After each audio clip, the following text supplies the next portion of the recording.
Welcome to Sera. ഇന്ന് നമ്മൾ fuel സെൽസിനെ കുറിച്ചാണ് ഡിസ്കസ് ചെയ്യാൻ പോകുന്നത്. ഫ്യൂവൽ സെൽസ് ഒരു പ്രത്യേക തരം ബാറ്ററീസ് ആണ്. എങ്ങനെയാണ് ഇത് വർക്ക് ചെയ്യുന്നത്, ഇതിന്റെ വർക്കിംഗ് പ്രിൻസിപ്പിൾ എന്താണ്, അഡ്വാൻറ്റേജ് എന്താണ്, ഡിസഡ്വാൻറ്റേജ് എന്താണ്, ഇതൊക്കെയാണ് നമ്മൾ ഇന്നത്തെ ഒരു ക്ലാസ്സിൽ നോക്കാൻ പോകുന്നത്. സോ ഫ്യൂവൽ സെൽ എന്ന് വെച്ചാല് fuel cell is a galvanic cell in which energy of fuel oxidation reaction is directly converted to electrical energy. എന്താ സംഭവിക്കുന്നത്? ഒരു ഗാൽവനിക് സെല്ലിന് എക്സാമ്പിൾ ആണ് എന്ത്? ഫ്യൂവൽ സെൽ എന്ന് വെച്ചാൽ ഗാൽവനിക് സെല്ലില്, ഇലക്ട്രോ കെമിക്കൽ സെല്ലില് കെമിക്കൽ എനർജിയെ നമ്മൾ എന്തായിട്ട് കൺവേർട്ട് ചെയ്യുന്നു? ഇലക്ട്രിക്കൽ എനർജി ആയിട്ട് കൺവേർട്ട് ചെയ്യുന്നു. ഇവിടെ എന്താ നടക്കുന്നത്? നമ്മൾ ഫ്യൂവൽ സെല്ലിൽ നമ്മൾ യൂസ് ചെയ്യുന്ന ഫ്യൂവല് അതിന്റെ ഓക്സിഡേഷൻ റിയാക്ഷനിൽ ഉണ്ടാവുന്ന എനർജി അത് നമ്മൾ എന്തായിട്ട് കൺവേർട്ട് ചെയ്തു? ഇലക്ട്രിക്കൽ എനർജി ആയിട്ട് ഡയറക്റ്റ് കൺവേർഷൻ ആണ് നടക്കുന്നത്. അങ്ങനെയുള്ള സെൽസിനെയാണ് നമ്മൾ ഫ്യൂവൽ സെൽസ് എന്ന് പറയുന്നത്. ദെൻ ഫ്യൂവൽ സെൽസിന്റെ കൺസ്ട്രക്ഷൻ നോക്കുകയാണെങ്കിൽ നമുക്ക് ഒരു കാഥോഡ് ചേംബർ ഉണ്ട്, അതുപോലെ തന്നെ ഒരു ആനോഡ് ചേംബർ ഉണ്ട്. ഒരു കാഥോഡ് ചേംബർ ഉണ്ട്, അതുപോലെ തന്നെ ഒരു ആനോഡ് ചേംബർ ഉണ്ട്. സോ ഈ മൊത്തം നമ്മൾ ഇതുവരെ പഠിച്ച ഗാൽവനിക് സെല്ലിലൊക്കെ 2 ചേംബേഴ്സ് ആയിരുന്നു ഉണ്ടായിരുന്നത്. ഒരു കാഥോഡും ഒരു ആനോഡും, 2 ചേംബേഴ്സ്.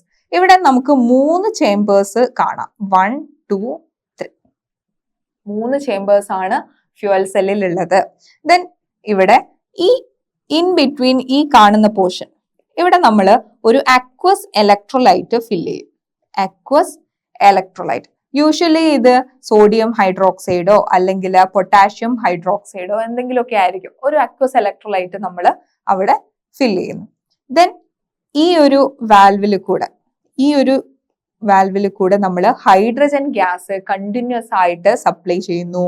ഇവിടെ ഓക്സിജനും നമ്മൾ സപ്ലൈ ചെയ്യുന്നു. സോ ഹൈഡ്രജൻ ഗ്യാസ് ആണ് ഇവിടുത്തെ നമ്മളെ ഫ്യൂവൽ എന്ന് പറയുന്നത്. ഫ്യൂവൽ സെല്ലില് ഹൈഡ്രജൻ ഗ്യാസ് ആണ് നമ്മുടെ ഫ്യൂവൽ എന്ന് പറയുന്നത്. ഇത് നമ്മൾ എന്ത് ചെയ്യുന്നുണ്ട്? ഈ ആനോഡും കാഥോഡും നമ്മൾ ഒരു എക്സ്റ്റേണൽ സർക്യൂട്ടുമായിട്ട് കണക്ട് ചെയ്യുന്നു.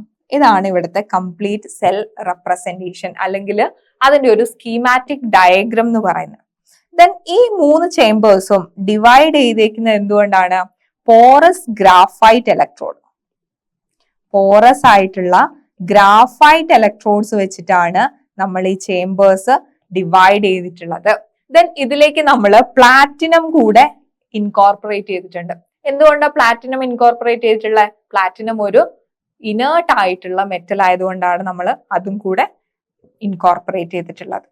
ഓക്കെ, സോ ആനോഡിൽ നമ്മൾ ഹൈഡ്രജൻ ഗ്യാസ് കണ്ടിന്യൂസ് ആയിട്ട് കൊടുക്കുന്നു. ദെൻ കാഥോഡിൽ നമ്മൾ ഓക്സിജൻ ഗ്യാസ് ആണ് കൊടുക്കുന്നത്. ഇൻ ബിറ്റ്വീൻ നമുക്കൊരു അക്വസ് സൊല്യൂഷൻ ഉണ്ട്. ആ aqueous solution either potassium hydroxide ആവാം, അല്ലെങ്കിൽ എന്താവാം? സോഡിയം ഹൈഡ്രോക്സൈഡ് ആവാം. ദെൻ ഇവിടെ നമ്മൾ സെൽ റിയാക്ഷൻ എഴുതുകയാണെങ്കിൽ ആനോഡിൽ നടക്കുന്ന റിയാക്ഷൻ എന്താന്ന് വെച്ചാൽ, ആനോഡിൽ നമ്മൾ ഹൈഡ്രജൻ ആണ് കൊടുക്കുന്നത്. സോ ആനോഡില് 2H2 plus 4OH minus gives 4H2O plus 4 electron. ആനോഡിൽ നമുക്ക് നടക്കേണ്ട റിയാക്ഷൻ ഓക്സിഡേഷൻ ആണ്. ഓക്സിഡേഷൻ എന്ന് വെച്ചാൽ ഇലക്ട്രോൺസിനെ നമ്മൾ വിട്ടുകൊടുക്കുന്നു. സോ H2 എന്തായി? OH മൈനസ് ഹൈഡ്രോക്സൈഡുമായിട്ട് കമ്പൈൻ ചെയ്തിട്ട് 4 ഇലക്ട്രോൺസിനെ വിട്ടുകൊടുത്തു. ഇവിടെ നടന്ന റിയാക്ഷൻ എന്താണ്? ഓക്സിഡേഷൻ റിയാക്ഷൻ ആണ് നടന്നിട്ടുള്ളത്. ഇനി കാഥോഡ് നോക്കുകയാണെങ്കിൽ, കാഥോഡിൽ നമുക്ക് എന്താ ഉള്ളത്? ഓക്സിജൻ ഗ്യാസ് ആണുള്ളത്. സോ ഈ ഒരു ഓക്സിജൻ എന്ത് ചെയ്യുന്നു? നമ്മൾ വിട്ടുകൊടുത്തിട്ടുള്ള ഇലക്ട്രോൺസിനെ അക്സെപ്റ്റ് ചെയ്യുന്നു. ഓക്കെ, വിട്ടുകൊടുത്തിട്ടുള്ള ഇലക്ട്രോൺസിനെ എന്ത് ചെയ്യുന്നു? 4 ഇലക്ട്രോൺസിനെ ഇത് അക്സെപ്റ്റ് ചെയ്യുന്നു. അക്സെപ്റ്റ് ചെയ്ത് കഴിഞ്ഞിട്ട് അവിടെ എന്ത് ഫോം ചെയ്തു? 4OH മൈനസ് ഫോം ചെയ്തു. സോ കാഥോഡ് ആയതുകൊണ്ട് തന്നെ അവിടെ നടക്കുന്ന റിയാക്ഷൻ എന്താണ്? റിഡക്ഷൻ റിയാക്ഷൻ ആണ്. ഇലക്ട്രോണിനെ എന്താ ചെയ്തേ? അക്സെപ്റ്റ് ചെയ്യാണ് ചെയ്തിട്ടുള്ളത്. സോ നമുക്ക് നെറ്റ് റിയാക്ഷൻ എഴുതണമെങ്കിൽ, നെറ്റ് റിയാക്ഷൻ അല്ലെങ്കിൽ ഓവറോൾ റിയാക്ഷൻ നോക്കുകയാണെങ്കിൽ നമുക്ക് ഇവിടെയും 4 ഇലക്ട്രോൺസ് ഉണ്ട്, ഇവിടെയും എന്തുണ്ട്? 4 ഇലക്ട്രോൺസ് ഉണ്ട്. ദെൻ ഇവിടെ 4OH minus 4OH minus cancel ആയി പോയി. 2H2 plus O2 gives എന്താ? 2H2O. ഇതാണ് നമ്മുടെ ഓവറോൾ റിയാക്ഷൻ വരുന്നത്. ഓക്കെ, സോ നമ്മൾ ഫ്യൂവൽ സെല്ലിലെ എന്താ റിയാക്ഷൻ? ആനോഡിൽ നമ്മൾ ഹൈഡ്രജൻ ഗ്യാസ് ആണ് യൂസ് ചെയ്തിട്ടുള്ളത്, കാഥോഡിൽ നമ്മൾ ഓക്സിജൻ ഗ്യാസ് ആണ് യൂസ് ചെയ്തിട്ടുള്ളത്. ആനോഡിൽ നമുക്ക് എന്ത് നടന്നു? ഓക്സിഡേഷൻ നടന്നു. കാഥോഡിൽ നമുക്ക് റിഡക്ഷൻ നടന്നു. ദെൻ നെറ്റ് റിയാക്ഷൻ നോക്കുന്ന സമയത്ത് 2H2 plus O2 gives 2H2O. ഇതാണ് നമ്മുടെ നെറ്റ് റിയാക്ഷൻ വരുന്നത്. ഈ ഒരു റിയാക്ഷനിൽ നിന്ന് നമുക്ക് എന്ത് മനസ്സിലാക്കാം? ഇവിടെ ബൈ പ്രൊഡക്റ്റ് ആയിട്ട് നമുക്ക് കിട്ടുന്നത് വാട്ടർ ആണ്. സോ എക്കോ ഫ്രണ്ട്ലി ആയിട്ടുള്ള ഒരു ഇലക്ട്രോ കെമിക്കൽ സെല്ലാണ് എന്ത്? ഫ്യൂവൽ സെൽ എന്ന് പറയുന്നത്. ഓക്കെ, ദെൻ ഇവരുടെ EMF എന്ന് പറയുന്നത്, EMF അല്ലെങ്കിൽ ഈ സെൽ എന്ന് പറയുന്നത് ഓൾമോസ്റ്റ് 1.23 വോൾട്ട് ആണ്. 1.23 വോൾട്ട്. സോ ഫ്യൂവൽ സെല്ലിലെ EMF എന്ന് പറയുന്നത് 1.23 വോൾട്ട് ആണ്. ഹൈഡ്രജൻ കമ്പഷൻ റിയാക്ഷന് സിമിലർ ആയിട്ടാണ് ഇവരുടെ നെറ്റ് റിയാക്ഷൻ വരുന്നത്. നെറ്റ് റിയാക്ഷനിൽ നമുക്ക് ബൈ പ്രൊഡക്റ്റ് ആയിട്ട് വാട്ടർ ആണ് കിട്ടുന്നത്. സോ ഇതെന്താണ്? എൻവയോൺമെന്റൽ ഫ്രണ്ട്ലി ആയിട്ടുള്ള അല്ലെങ്കിൽ എക്കോ ഫ്രണ്ട്ലി ആയിട്ടുള്ള ഒരു സെറ്റപ്പ് ആണ്. ഓക്കെ, ഇനി നമ്മൾ നോക്കുന്നത് ഈ പറഞ്ഞിട്ടുള്ള ഫ്യൂവൽ സെല്ലും നമ്മൾ നോർമലി യൂസ് ചെയ്യുന്ന ബാറ്ററീസ് ഇല്ലേ, അതും തമ്മിലുള്ള ഒരു കമ്പാരിസൺ ആണ്. ഓക്കെ, സോ നമ്മൾ പറഞ്ഞിട്ടുണ്ട് ഹൈഡ്രജൻ ഫ്യൂവൽ സെൽ എന്ന് പറയുന്നത് ഒരു ഓപ്പൺ സിസ്റ്റം ആണ്. കാരണം നമ്മൾ ഹൈഡ്രജനും ഓക്സിജനും നമ്മൾ കണ്ടിന്യൂസ് ആയിട്ട് സപ്ലൈ ചെയ്തുകൊണ്ടിരിക്കുക. മറ്റേതിൽ എങ്ങനെയായിരുന്നു? നമ്മളൊരു കണ്ടെയ്നർ എടുക്കുന്നു, അതിൽ നമ്മൾ ആദ്യം തന്നെ മിക്സ്ചർ ആഡ് ചെയ്യുന്നു അല്ലെങ്കിൽ ഇലക്ട്രോലൈറ്റ് ആഡ് ചെയ്യുന്നു. ദെൻ അതിലാണ് റിയാക്ഷൻ നടക്കുന്നത്. ഇൻ ബിറ്റ്വീൻ നമ്മൾ ഇലക്ട്രോലൈറ്റ് ആഡ് ചെയ്യുന്നുണ്ടോ? ഇല്ല. തുടക്കത്തിൽ എത്രയാണോ ആഡ് ചെയ്തിട്ടുള്ളത് അത്ര തന്നെയാണ് അവസാനം വരെയും ഉണ്ടാവുക. പക്ഷെ ഫ്യൂവൽ സെല്ലിൽ നമുക്ക് ഫ്യൂവൽ തീരുന്നതിനനുസരിച്ച് നമുക്ക് എന്ത് ചെയ്യാം? ഹൈഡ്രജൻ ഗ്യാസും സപ്ലൈ ചെയ്യാം, ഓക്സിജൻ ഗ്യാസും സപ്ലൈ ചെയ്യാൻ പറ്റും. സോ അതിന് നമുക്ക് എന്ത് പറയാം? ഓപ്പൺ സിസ്റ്റം ആണെന്ന് പറയാം. ഇനി നോർമൽ ഗാൽവനിക് സെൽസ് അല്ലെങ്കിൽ ബാറ്ററീസ് എന്താണ്? ക്ലോസ്ഡ് സിസ്റ്റത്തിന് എക്സാമ്പിൾ ആണ്. Okay, then anode and cathode are gases in contact with platinum catalyst. ആനോഡും കാഥോഡും എന്താണ്? ഗ്യാസസ് ആണ്. ആനോഡ് എന്താ? ഹൈഡ്രജൻ ഗ്യാസും, കാഥോഡ് ഓക്സിജൻ ഗ്യാസും ആണ് വരുന്നത്. ഇനി ബാറ്ററീസ് ആണെങ്കിലോ anode and cathodes are metals. നമ്മൾ സിങ്കും കോപ്പറും ആണ് മെറ്റൽ ആയിട്ട് യൂസ് ചെയ്തിട്ടുള്ളത്. Then reactants are externally supplied, no recharging required. നമ്മൾ സാധാ ഒരു ബാറ്ററി ആണെങ്കിൽ അതിന് ഒരു പരിധി ഉണ്ടാവും. അത് കഴിഞ്ഞാൽ അതിന്റെ റീചാർജിങ് കപ്പാസിറ്റി എന്താണ്? കുറഞ്ഞു. പിന്നെ നമുക്ക് ആ ബാറ്ററി യൂസ് ചെയ്യാൻ പറ്റില്ല, നമ്മൾ വലിച്ചെറിയും. പക്ഷേ നമുക്ക് ഫ്യൂവൽ സെൽസ് എന്ത് ചെയ്യാം? അവിടെ ഫ്യൂവൽസ് തീരുന്ന സമയത്ത് അവിടെ ഫ്യൂവൽ ആയിട്ട് വരുന്ന എന്താ? ഹൈഡ്രജനും ഓക്സിജനും ആണ്.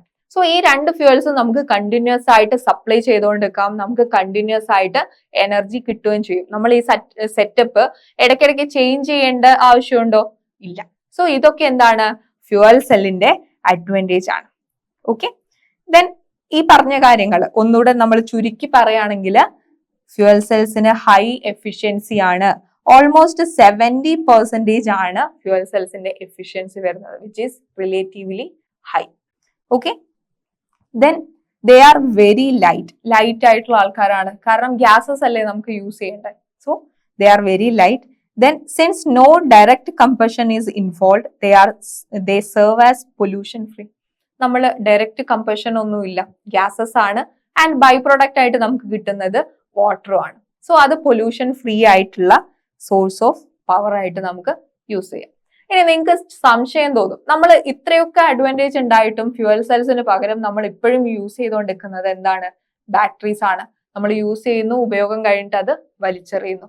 പൊല്യൂഷൻ ഫ്രീ ആയിട്ടുള്ള ഫ്യൂവൽ സെൽസിലേക്ക് നമ്മൾ എന്തുകൊണ്ട് മാറുന്നില്ല എന്ന് വെച്ചാൽ ഈ ഹൈഡ്രജൻ ഗ്യാസും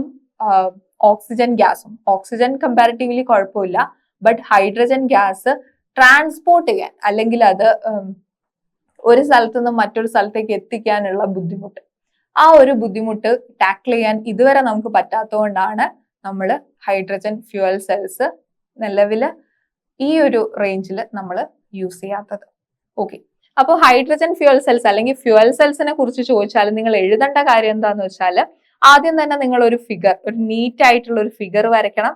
അതിൽ നമ്മൾ പറഞ്ഞിട്ടുള്ള anode, cathode, then 3 chambers, chamber divide ചെയ്യുന്ന graphite porous sheet, platinum catalyst, ഇതൊക്കെ മാർക്ക് ചെയ്യണം. ഓക്കെ, ദെൻ എന്താണ് ഹൈഡ്രജൻ ഫ്യൂവൽ സെല്ലിൽ നടക്കുന്ന പ്രോസസ്, ആ പ്രോസസ്സ് നിങ്ങൾ എഴുതണം. ഓക്കെ, ദെൻ സെല്ലിന്റെ half cell reaction, total reaction, then ഇതിന്റെ കമ്പാരിസൺ, ദെൻ അഡ്വാൻറ്റേജ്. ഈ 5 കാര്യങ്ങൾ നിങ്ങൾ എഴുതി കഴിഞ്ഞാൽ ഫ്യൂവൽ സെല്ലിൽ ഫുൾ മാർക്ക് നിങ്ങൾക്ക് കിട്ടും. ഓക്കെ, ഇത്രയും കാര്യങ്ങൾ കൃത്യമായിട്ട് പഠിക്കുക. Thank you.